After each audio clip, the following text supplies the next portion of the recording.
The words hit me like a sledgehammer to the gut. I froze in the hallway, hands trembling, as the conversation in the living room pierced my ears. "We need a new wife for Mitchell who can give us a grandson to carry on the family name," Franklin's gruff voice resonated. "That Adrienne is a failure. 15 years and she couldn't produce a male heir." My heart pounded, breath growing shallow. This couldn't be happening. "I agree," Louise chimed in, her tone laced with disdain. "It's time we found Mitchell a younger, more fertile replacement." Mitchell remained silent, his lack of objection a deafening betrayal. I clutched the wall for support, fighting the urge to burst through the door. How could the man I loved, the man whose family I had sacrificed everything for, be so complicit in this vile scheme? "Perhaps a woman from a respectable family this time," Franklin continued, driving the knife deeper. "Not some inexperienced nobody like Adrienne." Tears stung my eyes as their venomous insults lacerated my soul. All the belittling, the years of walking on eggshells in my own home, it had led to this. My disposal like a worn piece of furniture. The room fell silent. I held my breath, praying they wouldn't discover me eavesdropping. Footsteps approached, and I scrambled back towards the stairs, my heart in my throat. As I reached the top step, Ella appeared at the end of the hallway. "Mom, is everything okay?" I startled, her voice shattering my frantic haze. My beautiful, innocent daughter, would she become another casualty of this family's ruthless ambition? "Everything's fine, sweetie," I lied, forcing a smile as I pulled her into an embrace. "Just got a little dizzy, that's all." As I stroked her hair, my mind whirled. This couldn't go on any longer. Enough was enough. Those vicious snakes downstairs had awoken a protective fury within me, one that would stop at nothing to shelter my daughter from their toxicity. We had sacrificed too much already. My once blossoming career, laid to waste years ago when Mitchell insisted I be a stay-at-home wife to appease his controlling parents. All the demeaning comments, the constant dismissal of my role in this household, I had endured it for Ella's sake, hoping to preserve some semblance of family. But now they sought to tear us apart, to discard me and destroy the life I had desperately clung to. Not anymore. Those delusional fools had ignited an unquenchable fire within me. I would burn their twisted legacy to the ground. Sleep evaded me that night, as the venomous words replayed in my mind like a broken record. I tossed and turned, haunted by the prospect of being torn from my own family by those deceitful vipers downstairs. Mitchell remained oblivious, snoring beside me as if his parents hadn't just signed my death warrant. How could he be so blind, so resigned to their manipulative ways? The memories came flooding back, the demoralizing comments about my inability to birth a son, the snide remarks diminishing my role as a wife and mother. All along, it had been building towards this sick ultimatum. As dawn broke, I rose quietly, my restless mind swirling with anger and determination. Peering into Ella's room, I watched her sleep peacefully, her face a vision of tranquil innocence. She deserved so much better than this twisted farce of a family. Descending the stairs, I braced myself for the onslaught that would come. Franklin and Louise were already seated at the breakfast table, their expressions stern as gunshots. Well, if it isn't our useless daughter-in-law," Franklin sneered as I entered. "Did you finally come to your senses about providing us with a real heir?" My fists clenched, nails digging into my palms. "How dare you treat me with such disrespect in my own home?" Louise scoffed. "This is our home, you ungrateful fool, and you'll soon learn your place when Mitchell finds himself a new wife." The audacity of her words ignited my fury. "Over my dead body, I've sacrificed everything for this family, subjecting myself to your demeaning insults and archaic expectations." "Expectations you failed to meet," Franklin countered, his eyes narrowing to callous slits. 15 years without a grandson. You're the failure here, not us." I recoiled as if struck, their cruelty seeming to manifest as physical blows against my psyche. Mitchell entered, his brow furrowed. "What's with all the yelling?" "Your precious wife has finally found her voice," Louise spat. "Pity she didn't put that fire into producing an heir." Mitchell's gaze fell, his jaw tensing but no words escaping his lips. My heart sank. He wouldn't defend me, not against his poisonous parents. In that moment, any remnant of love I felt withered on the vine. This marriage, this family, it was all a lie perpetuated by heartless tyrants obsessed with legacy over humanity. But I wouldn't go down without a fight. If they thought they could bully me into quiet submission, they were gravely mistaken. Stealing my nerves, I met Franklin's menacing glare with unwavering defiance. You want a new woman for your spawn? You'll have to kill me first, because I'll burn this whole damn facade to the ground before letting you inflict your soulless dominance over me or my daughter. Their stunned silence spoke volumes. They had awoken a vengeful spirit they couldn't tame. Let the games begin. In the aftermath of my defiant outburst, a tense silence blanketed the house. Franklin and Louise avoided me like the plague, scowling whenever our paths crossed. Mitchell remained his typical apathetic self, seemingly oblivious to the war brewing under his own roof. My sole solace came from Ella, whose bright spirit served as a beacon during those turbulent days. But even she couldn't the darkness creeping into her eyes, the byproduct of this family's endless toxicity. "Mom, why do Grandpa and Grandma always treat you like that?"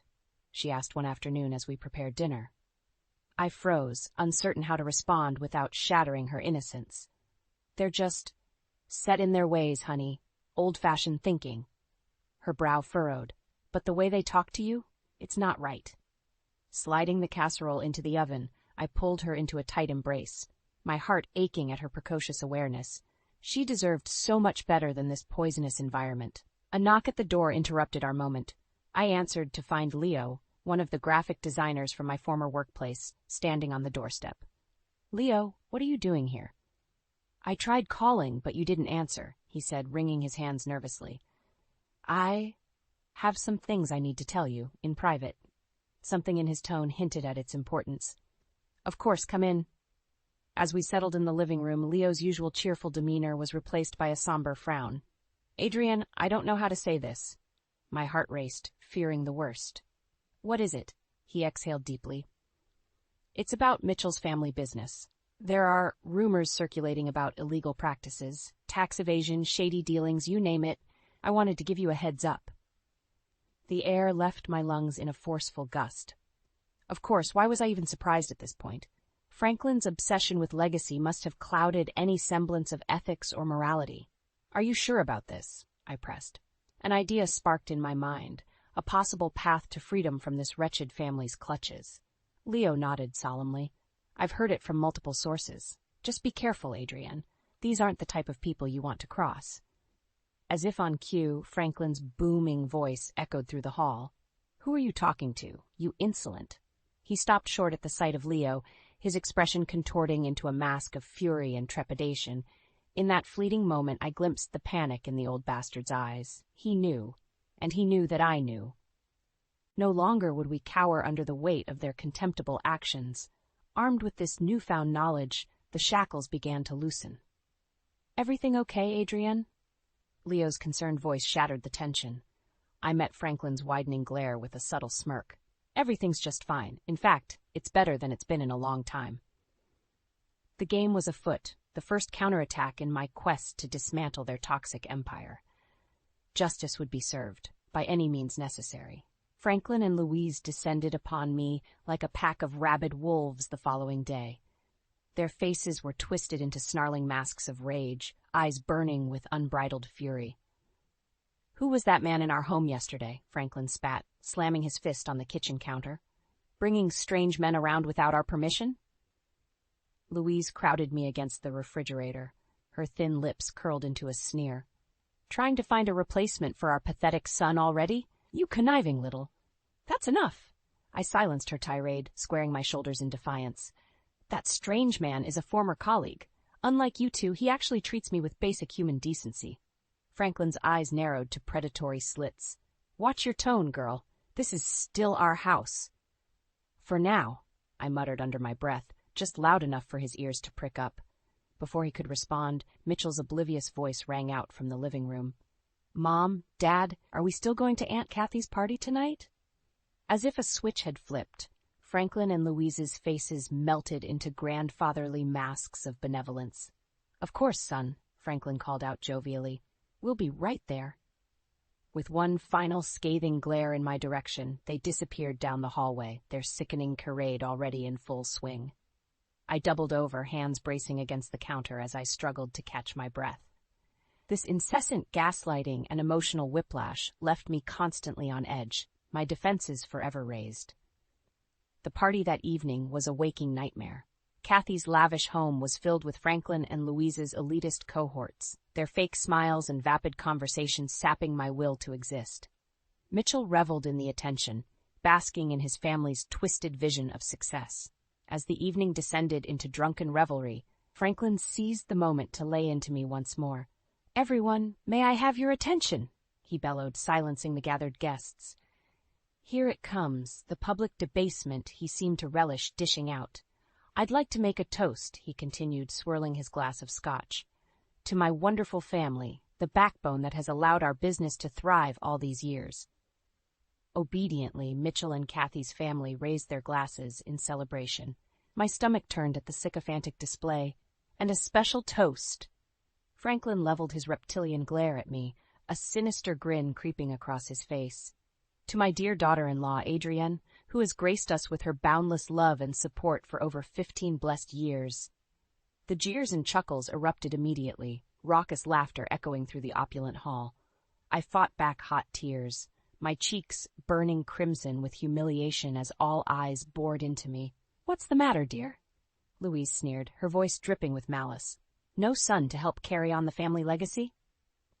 That was it, the final indignity I could withstand. A familiar fire erupted in my soul, scorching away any remaining chains that once bound me to this abusive fiasco. I locked eyes with Franklin, my gaze hardening into steel-forged resolution. "You'll get your heir, Franklin, one way or another." His smug smirk faltered ever so slightly at my ominous words. The game was evolving now, the gloves coming off in this nightmarish battle of wills. There would be no more hollow compromises or feeble acquiescence. The avenging flame had been lit. In the wake of that disastrous party, a calm determination settled over me. No more would I cower under Franklin and Louise's twisted reign of terror. The path forward was clear. I would free myself and Ella from their poisonous clutches, no matter the cost. The first step required fortifying my defenses.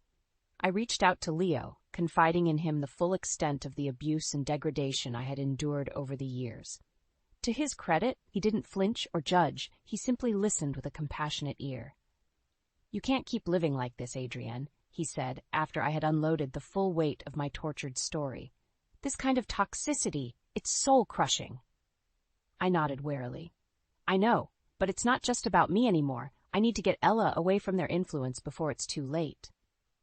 Leo leaned forward, his expression one of grim determination. "Then you have to get out. Both of you, clean break and start over somewhere new."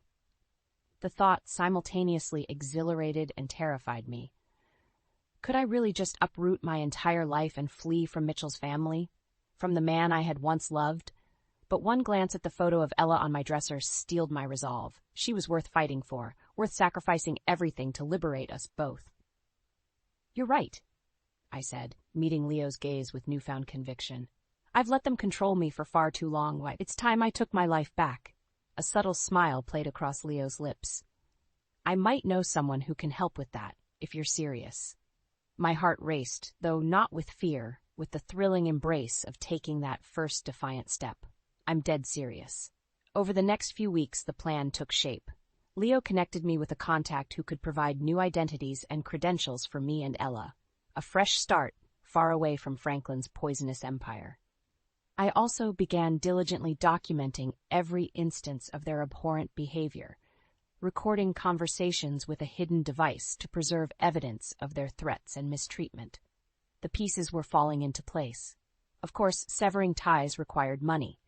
My own savings having long been drained, financing their lavish lifestyle. So I did what any reasonable person would.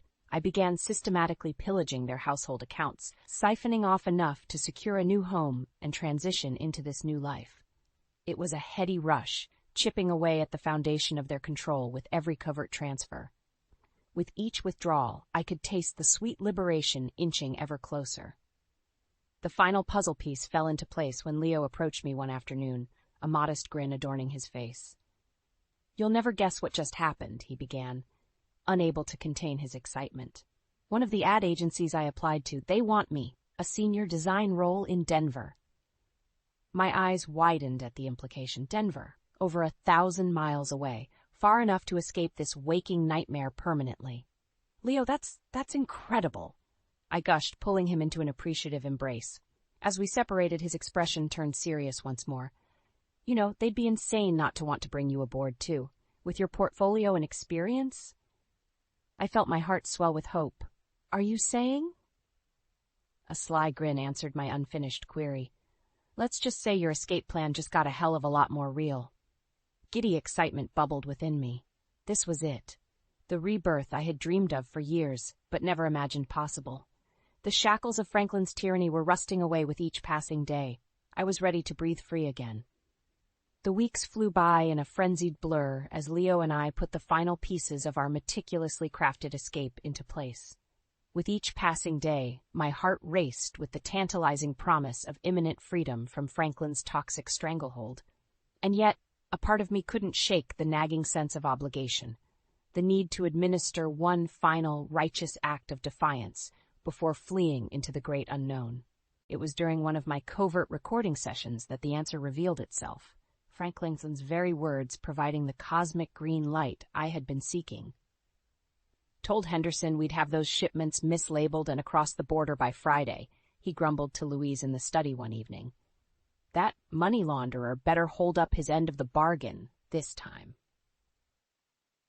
Money laundering and smuggling, the illegal dealings Leo had forewarned me about, now confirmed in high-definition audio quality. My chest tightened with perverse validation.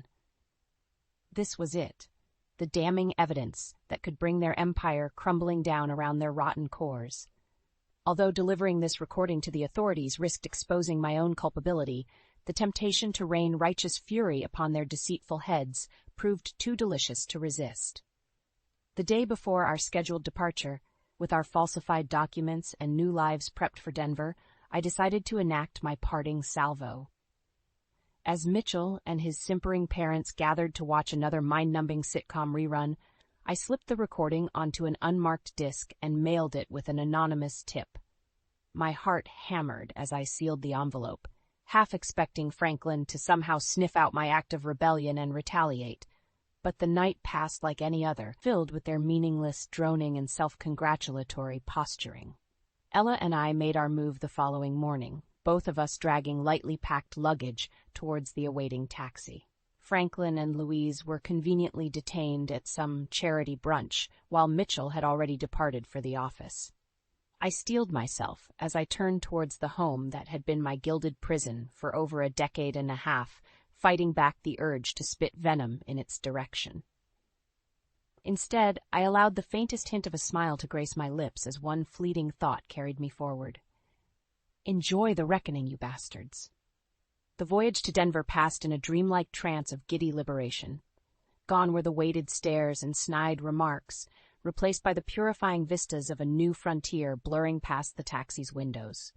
It was here, in a picturesque downtown loft that Leo had arranged for us, that the first reports began trickling in.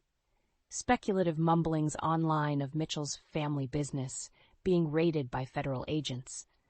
Allegations of fraud and financial improprieties.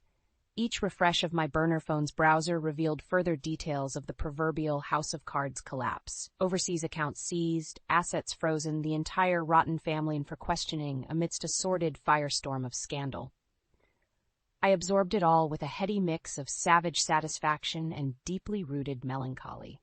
As much as I had longed for this karmic reckoning, a small part of my heart ached for the good man Mitchell once was before becoming completely ensconced in his family's depravity. But that man was long dead now, replaced by a shell of obedient compliance. I had done what was necessary to save myself, and more importantly, to preserve Ella's innocence from their corruptive grasp. As the first traces of a Rocky Mountain sunset bled through our loft's picture windows, I felt Ella's small hand slipping into my own. Her warm smile was the reassuring balm I needed in that moment. "It's going to be okay now, isn't it, Mom?" I pulled her close, planting a tender kiss on her forehead as I committed to the words that would steer us forward into this new beginning. "Yes, my sweet girl. From now on, everything is going to be okay." The images flooded the news cycle in the days that followed. a disgraceful parade of perp walks and mugshots featuring Franklin, Louise, and their once illustrious family of criminal associates. Seeing those smug, condescending faces twisted into masks of abject humiliation filled me with a nauseating sense of gratification. The mighty patriarchs had fallen, brought low by the very greed and egomania that had fueled their toxic empire. They were finished, their hollow legacy cratering into a scorched pit of legal ruin and insolvency. A chapter of our lives that had once seemed inescapable was now drawing to a brutal, definitive close. My burner phone rang incessantly those first few weeks, Mitchell's number flashing across the screen like a deranged stalker. I never answered, of course. What could he possibly say to excuse his willing complicity in their depravity? To make amends for the years of emotional and psychological torment he enabled? No, the Mitchell I had loved was gone, forever sullied by an obsession with status and his family's perverse value system. He had made his bed, soiling the once pristine sheets with greed and moral bankruptcy. Now he could lie in it. The media fanfare surrounding the case was insatiable. Every tawdry detail, every allegation of financial chicanery splashed across the front pages in grandiose headlines: Empire of Deceit, Family Business Revealed as Criminal Front. A part of me couldn't help but revel in the shameless rubbernecking. These were the very same high society elites who had once revered Franklin and his brood, suckling from the teat of their ill-gotten riches and high-minded heirs. Now those same sycophantic leeches were lining up for a front-row seat to this grotesque public lynching. Through it all, Ella remained my unshakable pillar of strength and clarity. While the news broadcasts recounted each sordid revelation with rabid indignation, her gentle hand would find mine, calming eyes reminding me of what truly mattered. We were free from their venomous clutches, the scourge of their poisonous influence exorcised by the brilliant light of justice.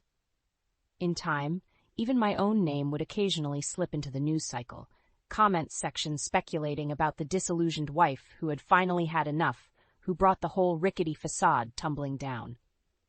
Each mention sparked a defiant fire within me, emboldening my sense of righteousness in the face of those who still sought to cast aspersions. They didn't see me as a victim who escaped, who reclaimed her autonomy by whatever means were available.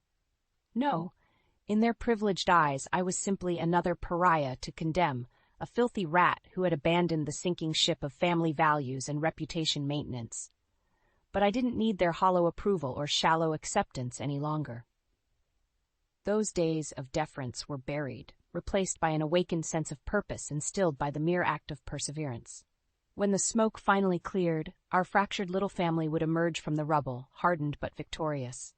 And emerge we did, first in a modest two-bedroom flat near Leo's design firm, then slowly blossoming into an idyllic new life as the court-appointed restitution checks began to roll in.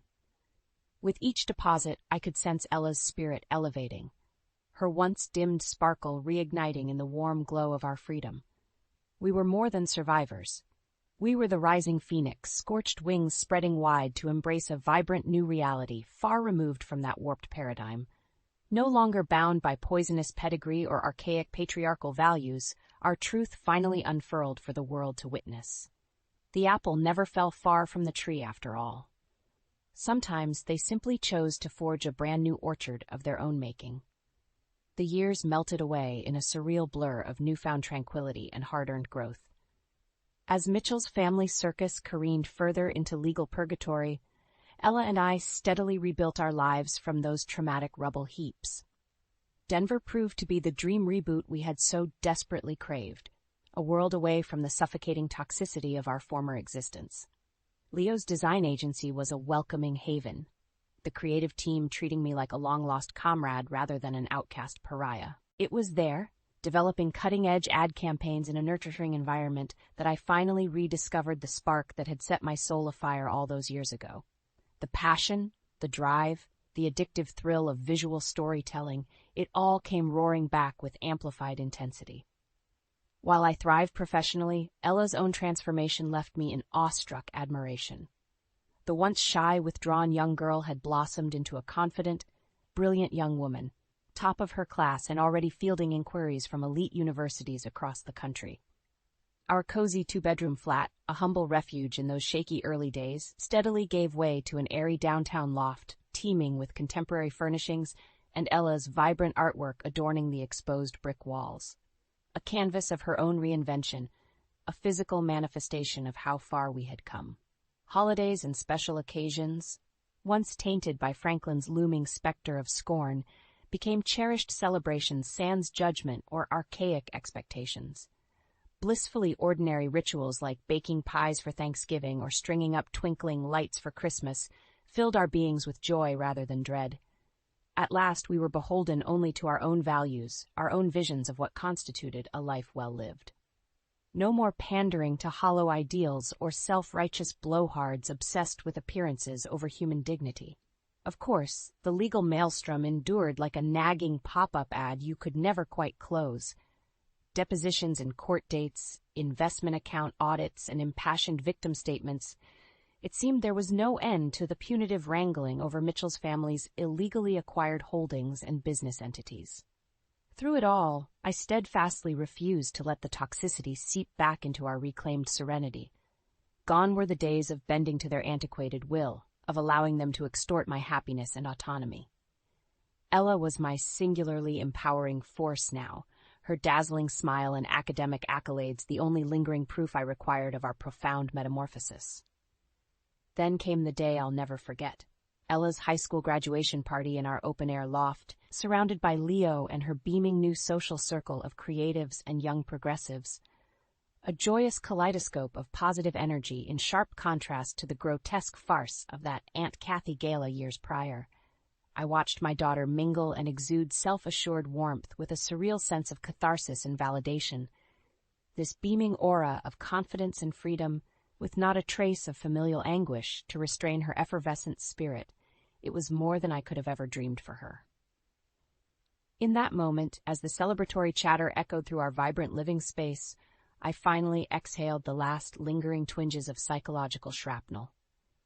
The looking glass had rematerialized into a shining reflection of succor and empowered rebirth, our journey from subjugation to self-actualization solidifying into an unblemished truth. Those reconstructive years had molded us into modern warriors, philosophers of the human condition emerging from the fires of domestic purgatory, tempered by the flames, yet nor vindicated by the righteous path we had chosen to carve through the shadows of oppression. And as Ella embraced me with glistening eyes and a radiant smile, I knew our next chapter was only just beginning to unfurl its magnificent wings. The cheery graduation music clashed with the pit in my stomach as I watched Derek chuck down yet another glass of cheap champagne. He grinned ear to ear, slurring drunken congratulations to our grandson Mason. Something was off about his jovial demeanor. As the reception wound down, I offered to take Mason home, silently dreading the drive back to Derek's house. The place still reeked of my daughter-in-law Jenna's perfume, the sickly sweet smell of fakery. Mason passed out in the back seat before we even left the parking lot. In the rearview mirror, I caught Derek sauntering up behind a group of his sleazy poker buddies, their laughter carrying across the windswept lot. "Can you believe that ditz finally did me a favor and took off?" Derek's words knocked the air from my lungs. "Just think of all the insurance money I'll rake in." The guys roared with laughter, pounding Derek's back like he'd just been crowned king. My hands gripped the wheel as flashes of memories assaulted me. Jenna's trembling smile barely concealing her silent tears, the scribbled note tucked in her journal hidden in the attic. "If you're reading this, Derek has finally gone too far." In that moment, my suspicions solidified into a grotesque reality. The monster I'd watched my daughter fall for, blinded by young lust and his empty promises, had somehow won. Jenna was gone, or worse, all for Derek's greed. The engine revved as I tore out of the lot, Mason jolting awake next to me. "Wow, Grandma, what's the rush?" I steadied my shaking voice, speaking the half-truth I'd been rehearsing for weeks. "Nothing, honey. I just really need to get home." That night, after tucking Mason into the guest room, I pulled out the secret box I'd been stashing in the attic ventilator. Jenna's meager collection of belongings, all that remained of my daughter-in-law's shattered life. Her tattered journal landed in my lap with a thud, my fingers tracing the indentation where her last words were scratched in frantic desperation. If you're reading this, Derek has finally gone too far. Keep this safe, and keep an eye on Mason. The implications choked me.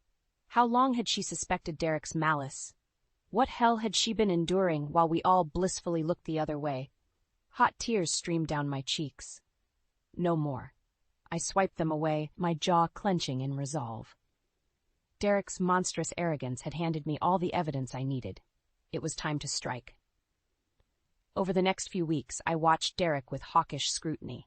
His exuberant spending and boisterous laughter raised eyebrows all over town. New Italian suits, a sports car in cherry red, reservations at the ritziest steakhouses. Living it up since the deadweight ditched him, his vile friends would snicker over bourbon and cigars. I clenched my fists until my nails dug crescents into my palms. How dare he satirize Jenna's disappearance so brazenly? My sweet, gentle daughter-in-law, who showered loves on Mason and showered me with hugs even after Derek's affair.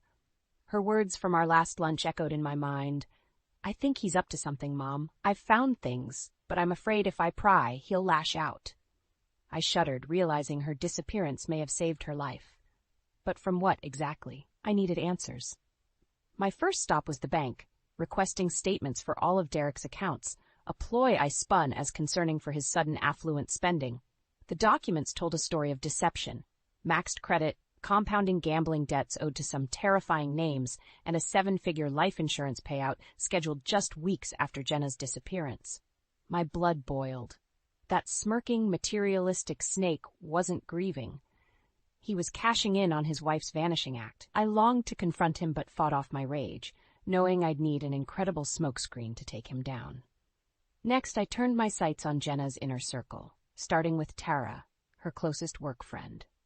He had money troubles, big ones, Tara confided over a hushed brunch, and Jenna suspected he was unfaithful again, though she never confided details with me. She wrung her hands, voice cracking.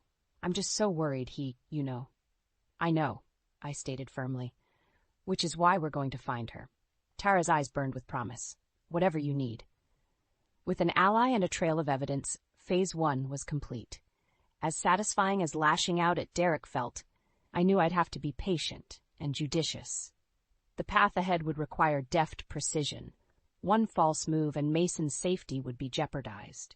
My grandson's life hung in the balance, and I'd be damned if I allowed that snake Derek to slither his way out of this.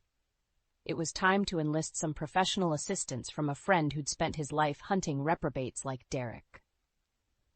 Phase 2 required calling in the big guns, starting with hitting up my old pal Raymond. Raymond's brow furrowed as he pored over the paper trail I'd compiled on Derek. Bank statements, phone records, even a sordid photo from the strip club where he'd been caught cheating months ago. This is one twisted character you're dealing with, he muttered, shoving the stack aside with a disgusted huff.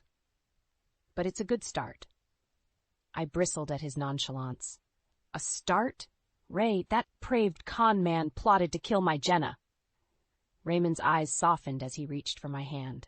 I know, Elle, and we'll nail that bastard's hide to the wall. But we've got to be meticulous, build an airtight case piece by damning piece. Grinding my teeth, I gave a reluctant nod. As a retired police captain, Raymond knew how to play this sadistic game. As much as I craved to barge in, fist-swinging, cooler heads had to prevail, especially for Mason's sake. That poor kid had been fed lie after lie by his father, thinking his beloved mother simply took off. The thought of him trapped in Derek's clutches made my skin crawl.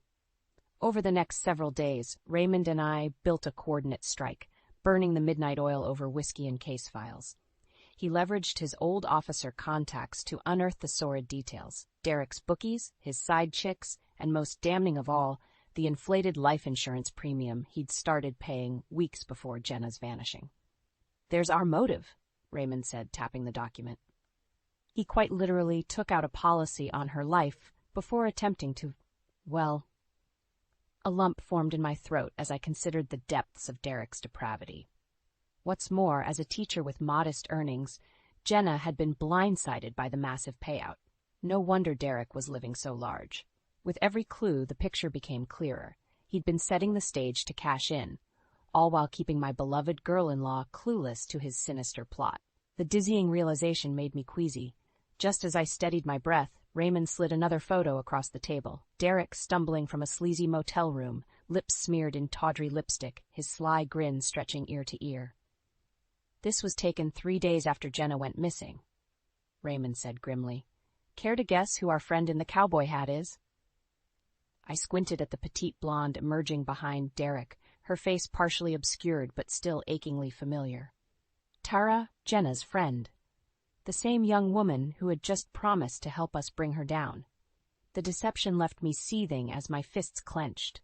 I should have known that snake couldn't be trusted. But then it hit me. What if this was merely another strategic deception, one that could play perfectly into our trap? A slow smile spread across my lips. "Oh, she's going to help us all right," I purred, snatching up the incriminating photo. "More than she'll ever know." Raymond cocked an eyebrow but said nothing, wise enough to let me take the reins. He simply refilled his glass as I outlined my master plan, one that would leverage every last player on the chessboard to protect Mason and bury Derek once and for all. Revenge, like justice, would be best served piping hot. The family dinner was a dry run for my grand inquisition of Derek. Raymond and I had meticulously assembled every document, every photo, an overwhelming case to dismantle his lies once and for all. Yet a bigger challenge loomed: Mason. His allegiance was still divided between his beloved late mother and his manipulative, very much alive father.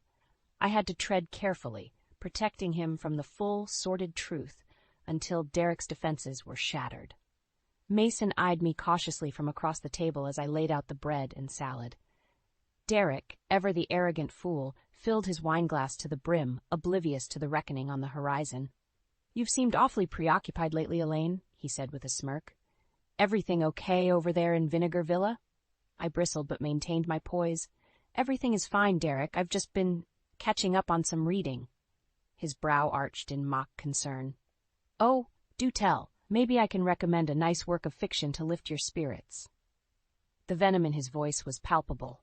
This smug bastard had no shame, did he? No matter, I'd wipe that Cheshire grin off his face soon enough. Suppressing a twisted smile, I retrieved the thick manila folder tucked under my seat. "Actually, I've been studying up on much more riveting literature. The kind with pictures." With a flat thump, I slapped the folder on the table, its contents spilling free: crime scene photos, bank statements, Inizined motel stills. Raymond remained stoic, but Derek's complexion drained of color. "The hell is this?" he sputtered. "The truth," I said evenly. I turned to Mason. "Something your father seems allergic to."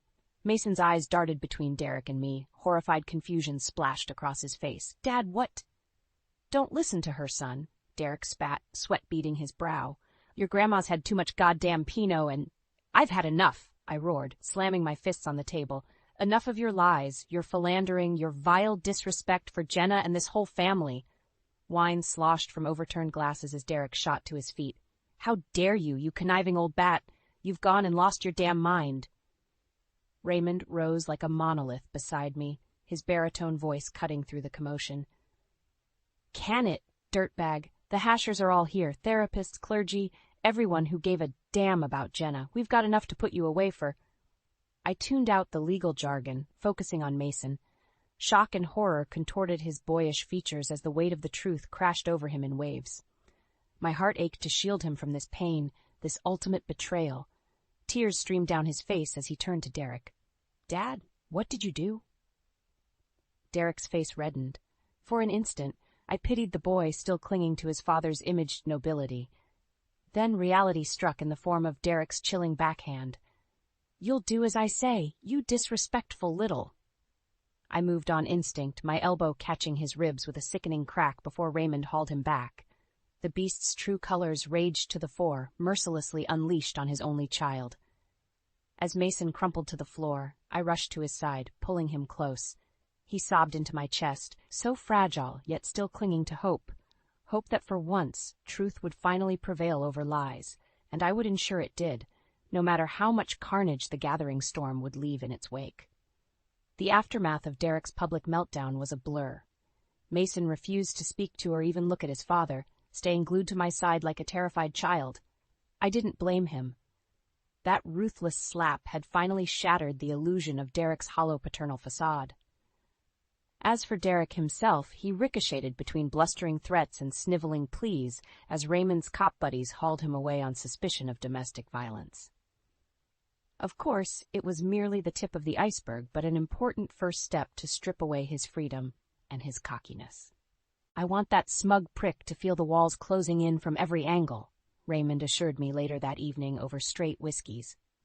We'd reassembled at his place to regroup, poring over the meticulously assembled case files and devising our multi-pronged attack strategy. With Derek safely tucked away, we could accelerate our efforts without him slithering free. "First order of business is protecting Mason," I said, jaw clenched. "He's not going anywhere near that snake again until the venom's been completely extracted." Raymond nodded grimly. "Agreed. We'll get emergency custody pushed through so he's fully in your care. Judges will side with us, especially after that sick display." "Good." I drained my glass, relishing the slow burn at the back of my throat. "Because the bastard crossed the final line when he struck that boy. Everything from here on out is scorched earth." For the next several hours, we assembled our chess pieces. Anonymous tips firing off to the police about Derek's illicit gambling, shady business dealings, and possible crimes against Jenna. A meticulous forensic audit to freeze every last penny of his assets, smokescreen transactions designed to panic him into revealing his hand. Finally, we formed the centerpiece, a meticulously planned sting operation to catch Derek red-handed in the midst of his next infidelity. This one to be captured on video and splashed across every social media feed in town. I grinned wolfishly as Raymond outlined the tech specs: special lenses and ultra-encrypted streaming links primed to broadcast Derek's lies and lechery to a hand-picked audience of influential friends, employers, anyone who could maximize his public flaming. He'll be so disgraced, so hamstrung by looming charges, that rolling over and confessing everything will be his only chance to try saving face.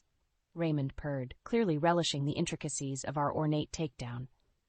I simply nodded, adrenaline thrumming through my veins as visions of Derek's unraveling danced before me. He deserved far worse than a fractured reputation or quelched finances. Budding Mason, my poor, innocent grandson, that unforgivable sin warranted the harshest karmic vengeance this life could serve, and I would be its sword of deliverance. Draining the last amber dregs from my glass, I turned to Raymond with a feral gleam. "Let's make that bastard bleed." The sting was going off without a hitch. Tara had lured Derek to the seedy downtown motel with practiced precision, her coquettish texts and promises of fun speaking directly to his baser impulses. From my discreet staging point down the hall, I could hear the telltale sounds of Derek's arrival, his arrogant bravado greeting Tara, that familiar slithery tone that made my skin crawl. "Well, hello there, gorgeous. You're looking even tastier than those pictures you sent." Tara's flirtatious girlish giggle was practically theatrical. "You always were the charmer, Mr. Sullivan. Now why don't you come on inside and let me take care of you?" I had to commend her committed performance, especially knowing that less than 48 hours earlier, I'd strong-armed her into cooperating by showing the proof of her previous trysts with Derek. The fear in those big doe eyes told me all I needed to know. As Derek's oily chuckle faded behind the closed door, Raymond emerged from the shadows, holding up a tiny microchip between his fingers. "Cameras are hot and transmitting to our secure channel. Time to go live." We slipped on our headsets and tapped into the feed just as Derek was peeling off Tara's satiny robe, his meaty paws groping her lithe frame with shameless entitlement. God, I've missed this body. The lewd image was merely prelude for the fireworks to come. I thought of Mason, still recovering from his own traumatic disillusionment, and my righteous resolve strengthened. Expose this charlatan for the abusive, self-serving creep he was. That was the only path to justice. On Raymond's mark, our crew activated a precise digital operation, one that broadcasted the live stream to very specific trusted contacts: church leaders, Derek's employers, charity figureheads, upstanding people mortified to see one of their own engaged in such debased improprieties. Pandemonium erupted as our network expanded exponentially across the small town, the shock and horror reverberating through the entire community. The calls and messages deluged my phone in a barrage of disgust and repudiation, and through it all, Derek remained oblivious to his unraveling, rutting away on that tawdry motel room bed. At least until Raymond's gruff voice broke through the speakers. "Having fun there, dirtbag." Derek froze, his bulging face snapping up in wild-eyed panic. What is this?" "A reckoning," Raymond replied coolly. "One that's coming at you from all sides, thanks to that cute little video feed you're starring in." At that moment, Derek's phone began ringing off the hook, every busybody and professional contact bearing witness to his brazen indiscretions. His frantic howls and fumbled attempts to kill the stream were utterly fruitless. The depraved spectacle was live for the world to see. Somewhere in that pathetic display of panic and shame, I was dimly aware of Tara gathering her clothes and darting from the room. Her part in our charade was over. Mine, however, was just beginning. Time for the snake's final constriction. Straightening my spine, I strode down the hallway with purpose. The door opened before I could even knock. There stood Derek, his sweaty, horrified face almost subhuman at this point. I locked eyes with the wretched creature, letting the waves of reviled anger wash over me. "Hello, Derek," I said coldly. "We need to talk." Derek's world was crumbling.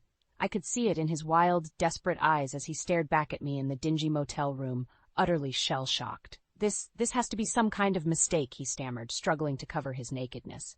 "You can't seriously think I'd—" "Save it," I snapped, his pathetic excuses like sandpaper against my resolve.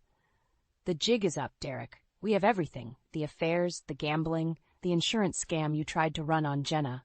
It's all been exposed." He recoiled as if struck, his bravado finally deflating under the weight of his sins laid bare. Raymond emerged from the hallway, arms crossed like a sentry guarding an inmate. 2 uniformed officers flanked him, eyes scanning Derek with undisguised repulsion. "We've got enough to put you away for a long time, Sullivan," Raymond growled. "But even prison will be a cakewalk compared to the beatdown your reputation's about to take." As if on cue, Derek's phone erupted again, a cacophony of shrill rings and pinging text notifications. The shock, the scorn of his community discovering his web of depravity in such dramatic fashion. I watched as he picked it up with a shaking hand, scrolling through the onslaught of vitriol numbly. This can't be real," he whispered, complexion blanching. "I'm ruined." "Not yet you aren't," I said with chilling finality. "But you can start making amends right now by telling us the truth about Jenna."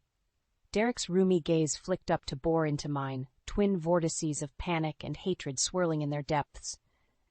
In that moment, I caught a glimpse of the darkness that must have consumed my sweet Jenna's final days, the insidious dread she felt around this man she'd once loved. My stomach turned, but I held my steely glare. "What did you do?" For a span of harrowing seconds, Derek was utterly mute, the whirlwind of his sins rendering him catatonic. Just when I began to lose hope, his thin lips parted once more. "I just wanted out," he croaked, voice barely audible. "The debts, the money problems. I thought if I could just make her disappear, that big insurance payout would solve it all." The words hung heavy in the fetid air, a damning admission of his greed and monstrosity. Raymond tensed beside me, but I raised a hand to stay him. I needed to hear the unvarnished truth. "But Jenna, she must have suspected something," Derek continued, his voice dropping to a guttural rasp. "I started clearing out the accounts, keeping her in the dark, anything to keep the payout intact after I took care of her. But she caught wind and bailed. Took off with nothing but a damn ringful of cash from her jewelry box." My heart clenched as hatred bubbled through me like acidic bile. This whole sordid nightmare, every agonizing uncertainty Jenna must have endured in those final weeks, all because her husband craved an easier life. I wanted to unleash a scream, a torrent of sadistic punches, anything to absolve this rage. But I stayed my hand, letting the icy silence eviscerate Derek's soul. Because in this moment, I realized my revenge was complete. He was already in hell, forged of the very lies and betrayal he'd callously inflicted on everyone around him. The stain of his sins would never wash off. So as the police closed in, wrenching his arms behind his back, I simply watched in hollow triumph. No satisfaction, no feeling of release. The monster's secret was out, his freedom forfeit. But at what cost had this justice come? The question haunted me, as Derek was hauled away in disgrace. At last, the search for Jenna could begin in earnest. I only prayed that this nightmare's ending would allow for a shred of healing to take root. The call came just after midnight, Raymond's gruff voice crackling through the line with a mixture of elation and sheer disbelief. "We found her, Elaine. Jenna's alive." My legs buckled as the words washed over me, equal parts rapture and terror paralyzing my every nerve. After weeks of feverish searching, haunted by visions of her scared face from that hidden attic journal, she was out there somewhere, safe. Raymond relayed the details. An anonymous tip from a diner waitress in Santa Fe who recognized Jenna's photo from the news broadcasts. Apparently she'd been serving there under an assumed name, laying low as a refugee from her own life. Relief and rage churned through me in sickening waves. While Derek rotted in jail awaiting trial, my poor girl had spent months as a fractured ghost, severed from her loved ones by the man who vowed to honor and protect her. But she was safe. That mantra alone propelled my shaking feet into action, every maternal instinct roaring to reunite with my unsung warrior. The airport's fluorescent lights stung my weary eyes, but I blinked past their glare, scanning every haggard face passing through customs. At last a familiar figure emerged, chocolate ringlets framing her hollow cheeks, her slender frame seeming to hunch under an immense invisible weight. "Mom?" she whispered, tentative and childlike. That was all it took to release the torrent. With a strangled cry, I gathered Jenna into my arms, clinging to her fragile bird bones as the dam burst. We sank to our knees in a tangle of sobs, fear and regret, and blessed relief whirling around us in a maelstrom. "You're safe," I gasped between heaving breaths. "Oh God, you're safe." For long moments we were lost in our raw reunion, willfully blind to the churning current of life swirling around us. When at last Jenna leaned back, her eyes were glassy yet shining with a rekindled spark. "How?" she stammered, the word more rugged gasp than true question. I stroked her matted curls, grimacing at how frail and hounded she looked. No mother should ever have to see their child in such pain. "It's over," I said firmly, steadying my voice. "Derek confessed everything. With help from Raymond and some other supporters, he was exposed and arrested for what he did, all the debts, affairs, everything. It's finished." A tremulous sigh escaped her, somewhere between anguish and blissful release. "So he'll never hurt me again?" "Never," I said, pulling her close, "and I'll make damn sure that snake never gets within a mile of my family ever again." Jenna stiffened at that, pulling back with a panicked look. "Oh, God, Mason! Is he—" "Hey now, it's all right." I raised a soothing hand, unwinding the knot of fear in her gut. "Mason's safe and sound, sweetie. He's with me for now, tucked away from all the ugliness. As soon as you're ready, we'll be a family again." Her hand trembled as it found mine, squeezing with the first embers of a familiar strength flickering back to life in those lost hazel eyes. "I don't know how I'll ever thank you for not giving up on me." I gave her a reassuring look as my own tears flowed freely. "Sometimes revenge is what gets you through the night, baby girl. But for a mother's love—" I pressed my forehead to hers, savoring our reunion as a brilliant new dawn broke on the horizon. "That burning light will always lead me home."